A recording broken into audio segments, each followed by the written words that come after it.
छोटी मोटी सीताली मैया साचवा के ढारल हो न किएली हलीना मैया करेली सिंगारवा हो न किएली हलीना।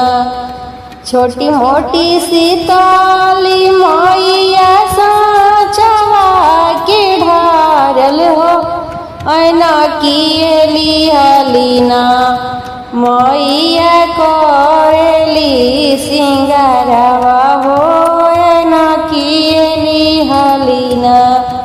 घोड़वा चढ़ल आइले भैरो भैयावा हो कि कहाँ रे चललू न बहिनी कई के सिंगारवा हो कि कहाँ रे चललू न। जाइके त जाई ना शिवा खलो गनगरिया कि उनु के घरवा न हमारो पूजावा के तैयारिया ओ कि उनु के घरवा न। जाइके त जाई ना तिवैया लोग हवेलिया हो कि उनु के घरवा न हमारो सिंदूरा के तैयारिया हो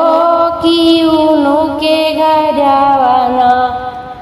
हमारो चुंदरी के तैयारिया हो कि उनु के घरवा न। जाइके त जाई ना सब सेवा लोग हवेलिया हो कि उनु के घरवा न हमारो कलासा के तैयारिया हो कि उनु के घरवा न। हमारो छकावा के तैयारिया हो कि उनु के घरवा न। हमारो पूजावा के तैयारिया हो कि उनु के घरवा न।